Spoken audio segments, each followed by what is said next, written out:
गुप्ता जी, प्रबंध मंडल एवं विद्या परिषद के सदस्यगण, शिक्षकगण, अधिकारीगण, कर्मचारीगण, विद्यार्थियों और मीडिया के मेरे साथियों, राजस्थान तकनीकी विश्वविद्यालय द्वारा नवनिर्मित एरोनॉटिकल भवन, कैफेटेरिया भवन, टेनिस कोर्ट, रिसर्च हब एवं सोलर पावर प्लांट के लोकार्पण के इस शुभ अवसर पर मैं आप सभी को हार्दिक बधाई एवं शुभकामनाएं देता हूं।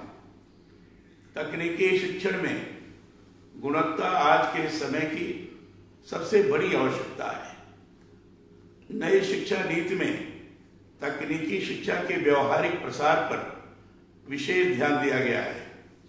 सबके लिए आसान पहुंच, इक्विटी, गुणवत्ता, वहनीयता और जवाबदेही के आधारभूत स्तंभों पर निर्मित नई शिक्षा नीति का उद्देश्य यही है कि ज्ञान आधारित जीवन समाज का निर्माण हो सके। मैं ये मानता हूं कि भारत को वैश्विक महाशक्ति में बदलने से जुड़े महत्वपूर्ण तत्व इस नई शिक्षा नीति में हैं। मैं चाहता हूं कि नई शिक्षा नीति के आलोक में विश्वविद्यालय और तकनीकी शिक्षण संस्थान अपने यहाँ शिक्षा का प्रभावी प्रसार करें। तकनीकी शिक्षा का उद्देश्य यही है कि छात्रों में निहित अद्वितीय क्षमताओं को पहचानते हुए उन्हें भविष्य के अवसरों के लिए तैयार किया जाए। इसके लिए शिक्षा के सभी स्तरों पर प्रौद्योगिकी का सही रूप में एकीकरण कर उसका उपयोग सुनिश्चित किया जाना चाहिए। तकनीकी शिक्षण संस्थाओं और विश्वविद्यालयों को चाहिए कि वे पढ़ाने की प्रक्रियाओं में सुधार लाने, शिक्षकों के गुणवत्तापूर्ण प्रशिक्षण के साथ विद्यार्थियों को तकनीकी रूप में कुशल और पेशेवर बनाने के लिए भी निरंतर प्रयास करें।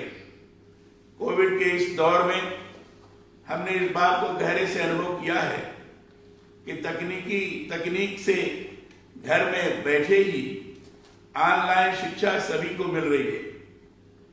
ऑनलाइन शिक्षण की तकनीक में विकास अच्छी बात है, परंतु इस बात पर विचारें कि तकनीक के प्रयोग से व्यवहार में यांत्रिकता भी तेजी से बढ़ी है।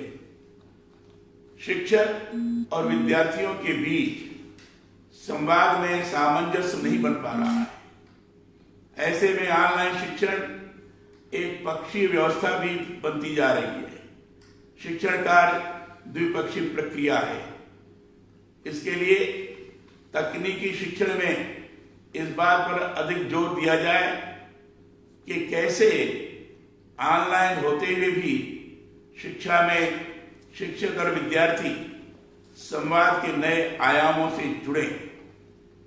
देश की शिक्षा को गुणवत्तापूर्ण बनाने के लिए तकनीकी रूप से दक्ष एवं योग्य शिक्षकों की सर्वाधिक आवश्यकता है, परंतु योग्य शिक्षकों के साथ मानवीयता के संस्कार भी बहुत जरूरी है। इसीलिए मेरा यह भी सुझाव है कि तकनीकी शिक्षा में जीवन व्यवहार की शिक्षा से जुड़े पाठ्यक्रमों का समावेश अधिकाधिक रूप में हो। कला और संस्कृति से जुड़े विषयों को तकनीकी पाठ्यक्रमों से जोड़ा जाता है तो इससे विद्यार्थी पढ़ाई की एक रास्ता से बच सकेंगे। उन्हें पढ़ने के आनंद की अनुभूति होगी। तकनीकी ज्ञान से जुड़ी पढ़ाई बोझिल नहीं हो, इसके लिए यह मैं जरूरी मानता हूं। मैंने यह अनुभव किया है कि तकनीकी शिक्षा के क्षेत्र में देश में तेजी से विकास तो हो रहा है, परंतु एक ढर्रे की सोच से पढ़ाई कराने का नुकसान यह भी हुआ है कि विद्यार्थी शिक्षा प्राप्त करने के बाद बेरोजगार अवसरों के लिए बेचैन रहते हैं। मेरा यह मानना है कि वही तकनीकी शिक्षा सार्थक है जो विद्यार्थियों को स्वयं के साथ दूसरों को रोजगार देने के लिए समर्थ बनाए। निश्चित ही इसके लिए विद्यार्थियों को प्रदान की जाने वाली शिक्षा में स्थानीय आवश्यकताओं के अनुसार कौशल और दक्षता विकास के लिए अधिकाधिक प्रयास किए जाने की जरूरत है। इस बात पर भी विश्वविद्यालय और तकनीकी शिक्षण संस्थान विचार करें कि कैसे विद्यार्थियों को स्थानीय भाषाओं में शिक्षा दी जाए। स्थानीय भाषा में दिया ज्ञान विद्यार्थियों के लिए अधिक ग्राह्य होता है।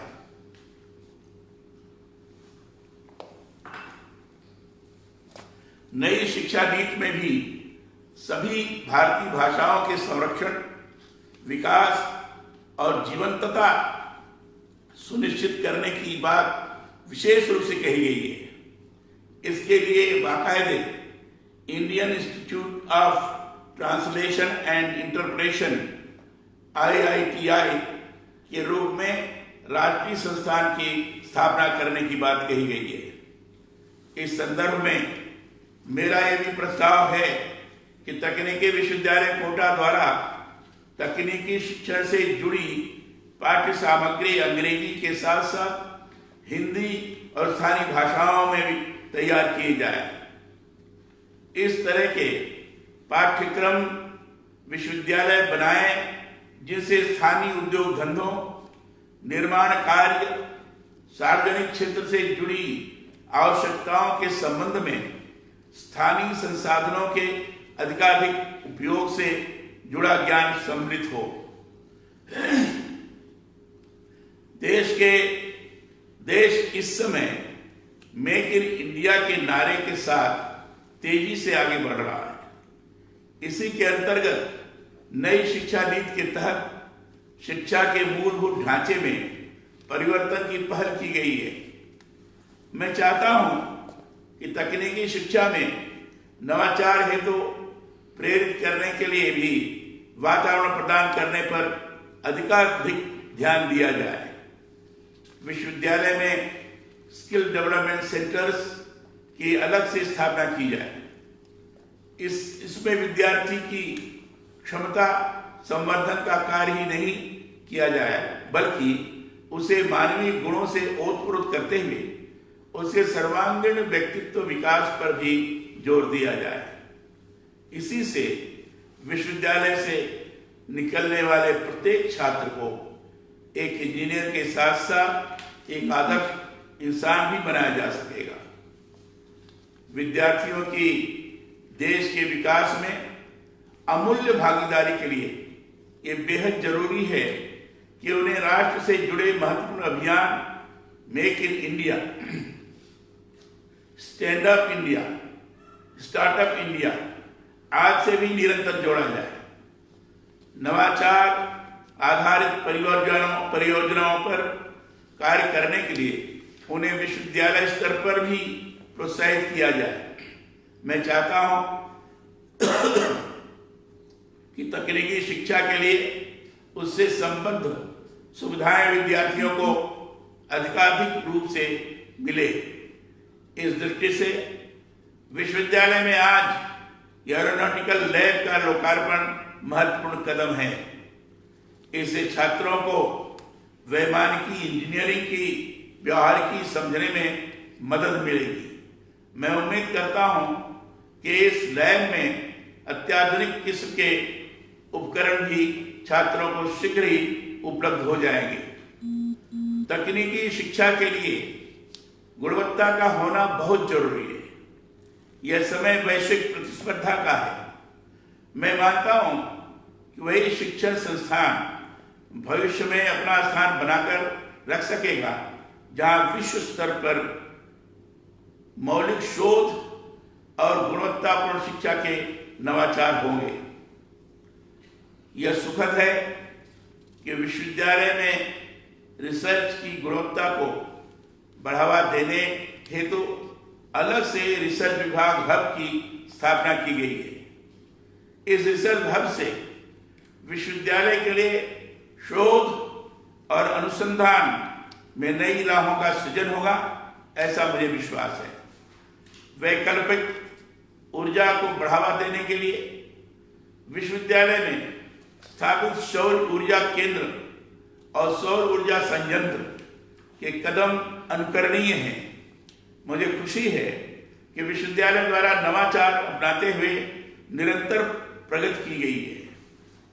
विश्वविद्यालय के कुलपति प्रोफेसर आर्य गुप्ता व उनकी टीम तथा सभी शिक्षकगण, अधिकारीगण और कर्मचारीगण इसके लिए बधाई के पात्र हैं।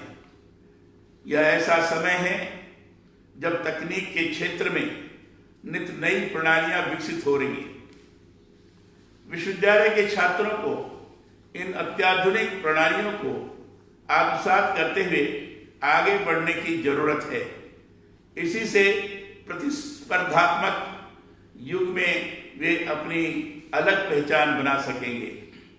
मैं स्पष्ट ये मानता हूं कि निर्धारित पाठ्यक्रम से जुड़ा ज्ञान ही नहीं, बल्कि नित्य नए हो रहे बदलावों से जुड़े ज्ञान की सामयिक शिक्षा जब तक शिक्षण संस्थाओं में नहीं दी जाएगी, समर्थ विद्यार्थी तैयार नहीं किए जा सकेंगे। इसलिए शिक्षकों को पढ़ाने के लिए भी अपने आप को निरंतर अपडेट रखने की जरूरत है।